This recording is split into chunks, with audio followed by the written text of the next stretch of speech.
Guys अस्सलाम वालेकुम, नमस्ते डियर गाइज। मैं हूं अशोक कुमार और आप देख रहे हैं मेरा YouTube channel your English matter. Dear guys, आज हमारा टॉपिक है ऑब्जेक्टिव या accusative case of noun. Guys हम केसेस ऑफ नाउन पढ़ रहे हैं और केसेस ऑफ नाउन आपको पता होगा, इस वीडियो से पहले जो मैंने वीडियो बनाया है उसमें केसेस ऑफ नाउन का इंट्रोडक्शन दिया हुआ है, डेफिनेशंस और उसको एग्जांपल्स के साथ समझाया हुआ है। तो डियर गाइज, केसेस का मतलब है position of a noun in any sentence. किसी भी सेंटेंस में नाउन की पोजीशन क्या है, नाउन के इस्तेमाल होने की पोजीशन क्या है, नाउन के इस्तेमाल होने की हालत क्या है, तो उसको हम कहते हैं case of noun. Dear guys, यहाँ पे मैंने लिखा है ऑब्जेक्टिव केस या एक्यूजेटिव केस नंबर 2 है।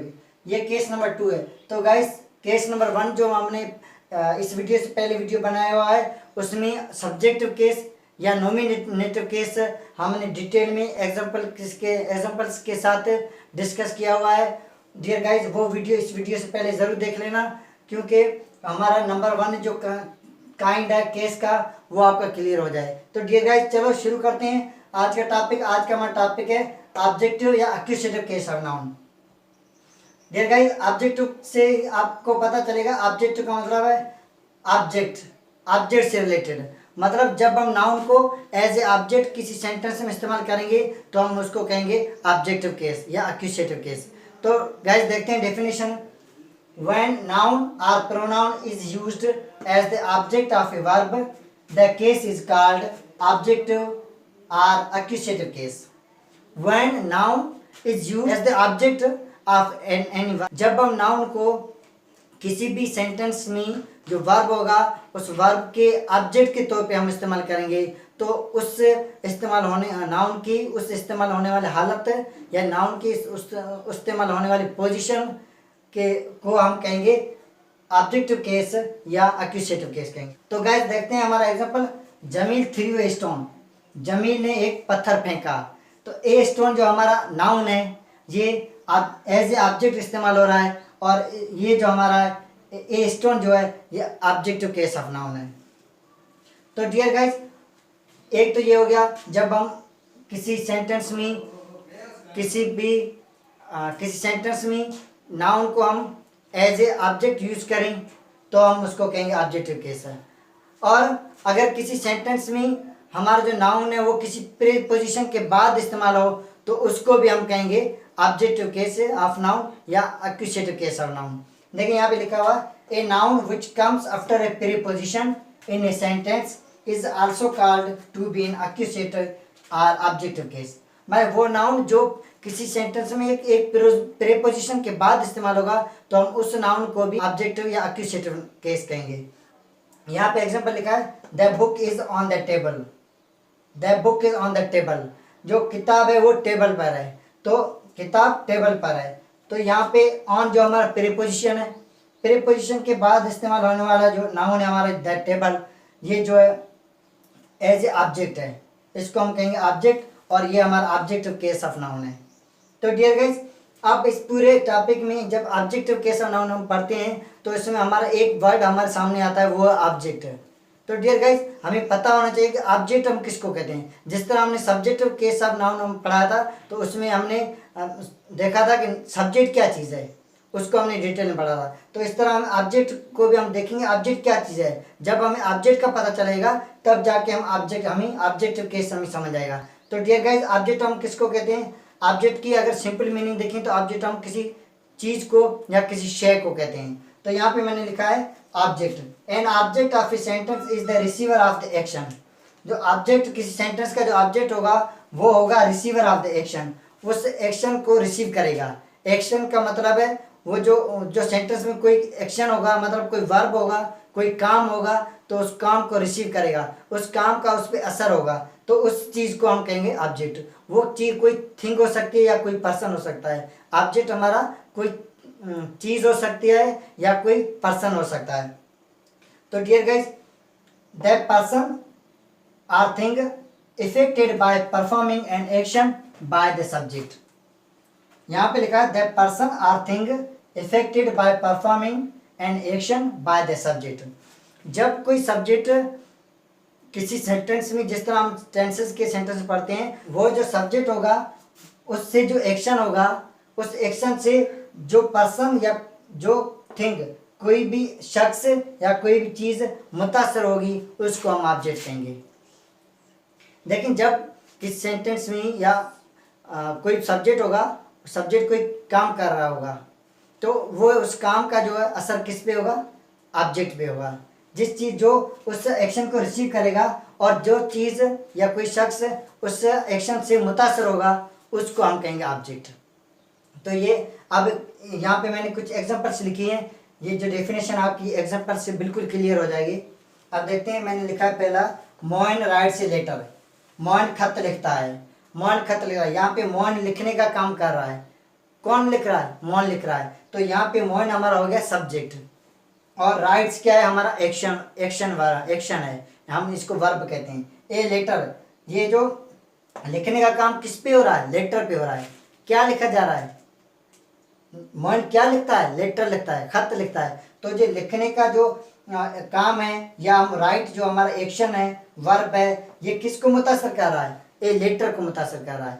ये जो एक्शन है, इसको रिसीव कौन कर रहा है? ए लेटर कर रहा है। तो ए लेटर जो हमारा इस एक्शन को रिसीव भी कर रहा है, ए लेटर जो हमारा है वो इस एक्शन से मुतासर हो रहा है। तो इससे रिसीव करने वाले को और मुतासर होने वाले जो हिस्सा है इस सेंटेंस का, उसको हम ऑब्जेक्ट कहेंगे। और ये हमारा जो ए लेटर हमारा नाउन है, यहाँ पे एज ए ऑब्जेक्ट यूज हुआ है, और इसको हम कहेंगे ऑब्जेक्टिव केस ऑफ नाउन। अब हम देखते हैं दूसरा sentence, I ate some rice. मैंने कुछ चावल खाए, मैंने कुछ चावल खाए। तो आई सब्जेक्ट है जो काम कर रहा है। कौन सा काम कर रहा है? ईट का, खाने का काम कर रहा है। यहाँ पे एट जो है, ये ईट की, ईट जो वर्ब है हमारा, प्रेजेंट वर्ब है, उसकी ये पास्ट फॉर्म है, पास्ट वर्ब है ये हमारा। आई एट सम राइस, मैंने कुछ चावल खाए। तो आई ने क्या किया? खाया। क्या खाया? कुछ चावल खाए। तो ये जो खाने वाला काम है, ये किसको मुतासर कर रहा है? चावल को।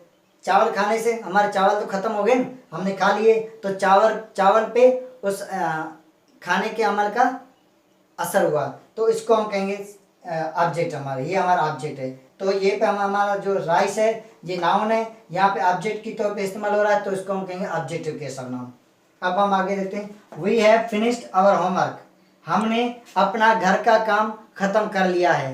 हमने अपना घर का काम खत्म कर लिया है। तो यहाँ पे हमने क्या किया है? फिनिश किया है। किसको किया है? आवर होमवर्क को।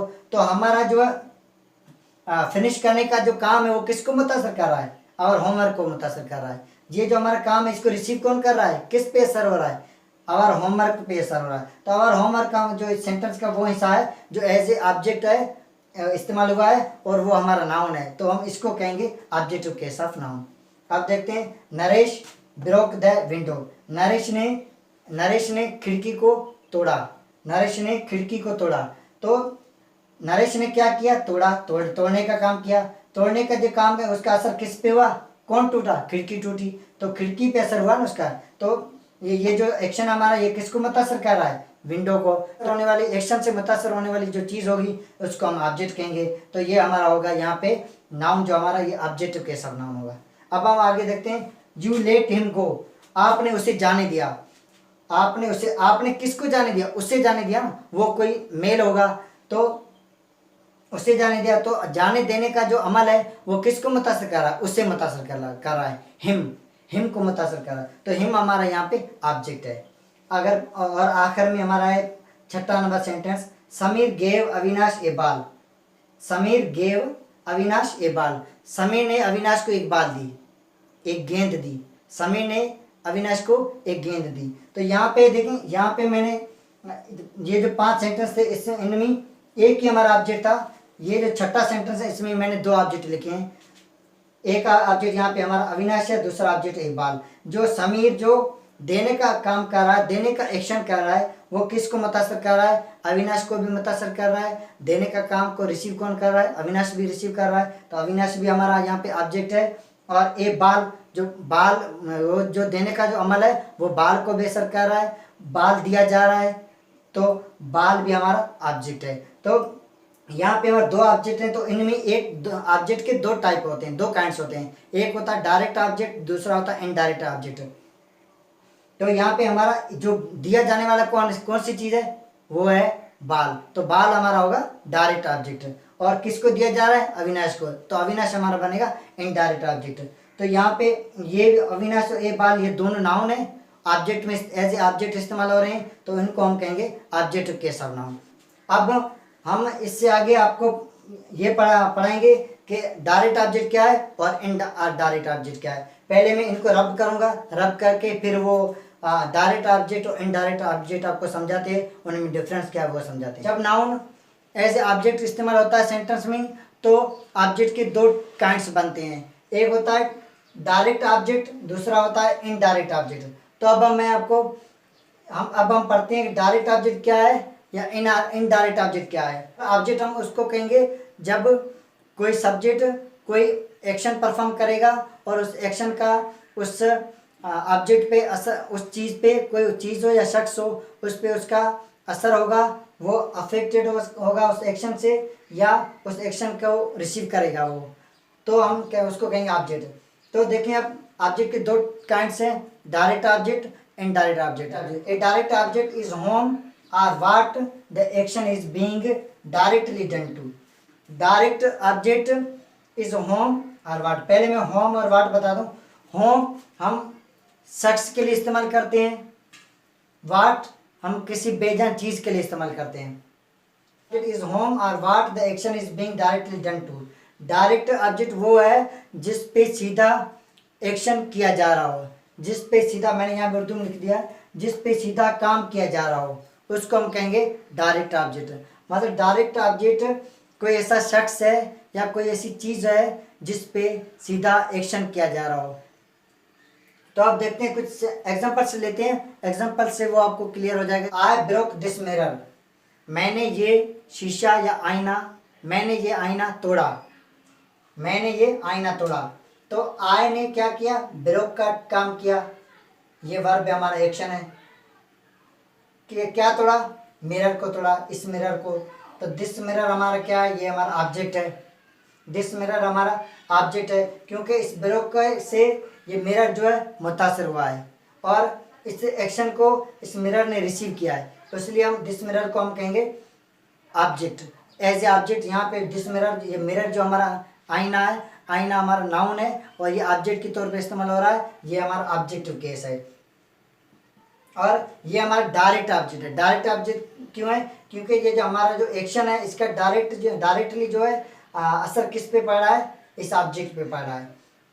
हमारा एक्शन है इस, ये जो सीधा किस पे हो रहा है, मिरर पे हो रहा है। तो मिरर हमारा क्या हो गया, सीधा हम क्या तोड़ रहे हैं, शीशा ही तोड़ रहे हैं, शीशा टूट रहा है, आईना टूट रहा है, तो आईना हमारा हो गया, मिरर हो गया हमारा ऑब्जेक्ट, डायरेक्ट ऑब्जेक्ट, डायरेक्ट। कायनात सेंट मी ए प्रेजेंट, कायनात ने मुझे तोहफा भेजा। तो देखिए यहाँ पे क्या भेजा जा रहा है, तोहफा भेजा रहा है, ए प्रेजेंट, तो ये हमारा होगा डायरेक्ट ऑब्जेक्ट। तोहफा भेजा जा रहा है तो ये हमारा डायरेक्ट ऑब्जेक्ट है।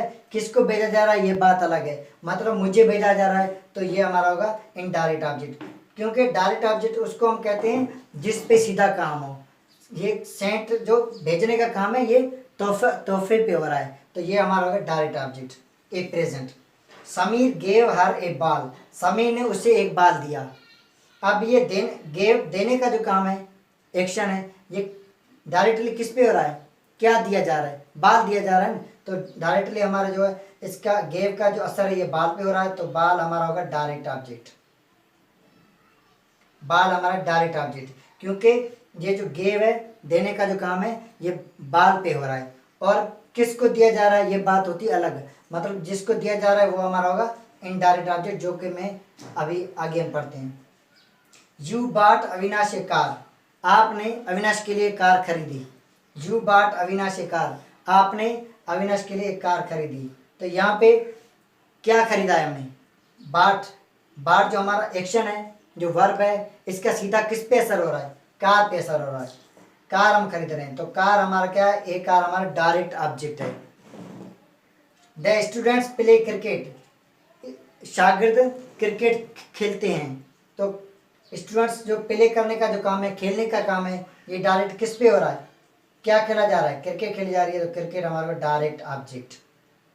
तो डियर गाइस, जिस पे हमारा सीधा असर हो रहा है काम का, हमारे एक्शन का, जिस चीज़ पे या किसी शख्स पे सीधा असर हो रहा है, डायरेक्टली असर हो रहा है, तो हम उसको कहेंगे direct object. And indirect object, अब हम indirect object is the noun for whom या टू होम या for what or to whom the action is being done.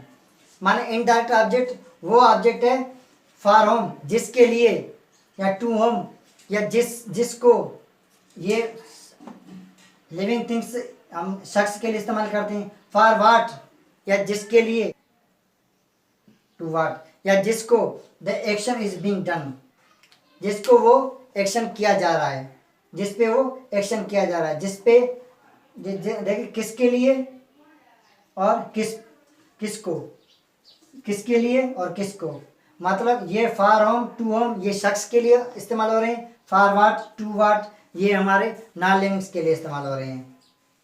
तो इनडायरेक्ट ऑब्जेक्ट हमारा ऐसा नाउन है, ये बताता है कि जो हमारा एक्शन है वो किसके लिए हो रहा है और किस पे हो रहा है। देखें अब एग्जांपल देखें, will you do me a favour, क्या आप मेरा काम करेंगे, will you do a favour to me, ये हमारा क्या है, इनडायरेक्ट ऑब्जेक्ट है।